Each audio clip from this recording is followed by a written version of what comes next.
Halo kawan pajak. Direktorat Jenderal Pajak sedang mereformasi Core Tax Administration System. Ingin tahu pembaruan layanan perpajakan? Apa saja manfaat dan fiturnya? Saksikan video ini sampai akhir ya. Sebelum memulai, informasi pada video ini dapat berubah sesuai aturan dan pengembangan sistem. Yuk, kita mulai. Apa tujuan reformasi layanan perpajakan? Tentunya untuk membantu peningkatan kepatuhan kawan pajak. Tersedia layanan informasi, edukasi, dan layanan administratif yang penting bagi pelaksanaan hak dan kewajiban kawan pajak. Lalu, apa manfaatnya? Omnichannel and borderless, jangkauan layanan dan informasi lebih luas. Universal, dapat dimanfaatkan juga oleh non-wajib pajak. Terintegrasi, riwayat penggunaan informasi lebih andal. Mudah diakses, layanan mudah dilakukan secara mandiri. Keren bukan? Apa saja proses bisnis layanan perpajakan? Yuk kita bahas. Pertama, layanan edukasi. Terdiri dari reservasi kelas pajak, permohonan edukasi perpajakan, dan materi edukasi. Saat reservasi, pilih sendiri kelas yang ingin dihadiri, baik kelas dari kantor pajak tempat kawan pajak terdaftar, maupun kelas dari kantor pajak seluruh Indonesia. Untuk reservasi, lakukan melalui portal wajib pajak.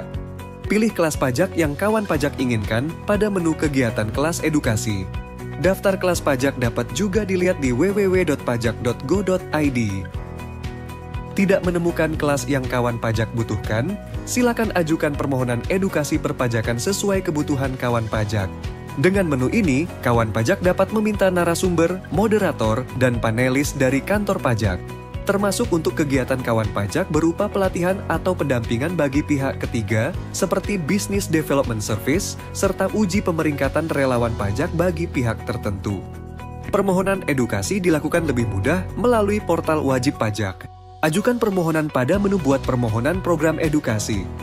Permohonan edukasi dapat juga disampaikan tertulis melalui pos atau jasa ekspedisi, atau disampaikan secara langsung ke kantor pajak. Kawan pajak ingin belajar pajak secara mandiri? Manfaatkan materi edukasi yang tersedia dalam layanan edukasi. Seperti materi edukasi berupa paparan, infografis, buku, leaflet, dan sebagainya, termasuk kelas pajak dalam bentuk e-learning. Materi edukasi dapat diperoleh dari portal wajib pajak. Cari materi dan kelas e-learning yang sesuai pada menu education material. Kedua, layanan informasi dan pengaduan. Layanan komunikasi dua arah kawan pajak, termasuk non-wajib pajak, dengan Direktorat Jenderal Pajak. Dengan layanan informasi perpajakan, kawan pajak dapat melihat informasi perpajakan secara umum maupun informasi terkait kawan pajak sendiri. Seperti riwayat interaksi informasi pajak, baik yang berasal dari sistem DJP maupun luar DJP. Bagaimana bila kawan pajak puas atau tidak puas dengan layanan DJP? Manfaatkan layanan untuk mengajukan pengaduan. Seperti terdapat pelayanan perpajakan tidak sesuai ketentuan, atau terdapat dugaan pelanggaran kode etik dan disiplin pegawai, atau adanya dugaan tindak pidana perpajakan, termasuk yang dilakukan masyarakat umum.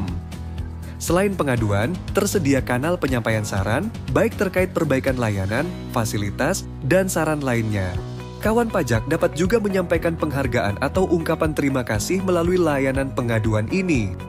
Bagaimana cara memanfaatkan layanan dari informasi perpajakan maupun pengaduan, saran, dan apresiasi?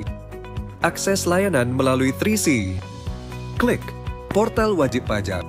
Untuk informasi perpajakan, akses pada menu daftar pertanyaan umum. Untuk materi perpajakan dasar, akses pada menu berikut. Untuk pengaduan, saran, dan apresiasi, akses pada menu berikut. Selain itu, kawan pajak bisa akses live chat di www.pajak.go.id.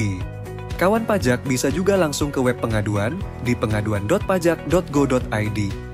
Call, informasi perpajakan maupun penyampaian pengaduan, saran, dan apresiasi dapat menghubungi kontak center 1.500-200. Counter, layanan informasi dan pengaduan tetap juga tersedia secara langsung ke kantor pajak. Ketiga, layanan administratif.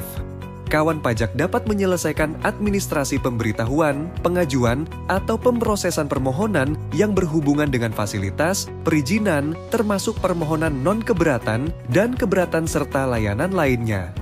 Mayoritas layanan administratif akan diproses secara online dan otomatisasi. Contoh layanannya antara lain, pemberitahuan penggunaan norma penghitungan penghasilan neto, pemberitahuan perpanjangan waktu penyampaian SPT, permohonan surat keterangan PPh final UMKM, konfirmasi status wajib pajak, permohonan surat keterangan bebas pajak, pengajuan pengurangan atau penghapusan sanksi, permohonan surat keterangan tidak dipungut, pengajuan angsuran pembayaran pajak, dan masih banyak lainnya.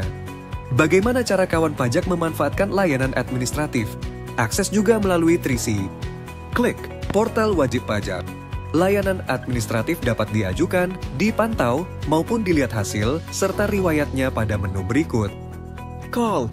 Layanan administratif tertentu dapat juga diajukan melalui telepon ke 1.500-200. Counter. Layanan administratif dapat juga disampaikan tertulis melalui pos atau jasa ekspedisi atau disampaikan secara langsung ke kantor pajak.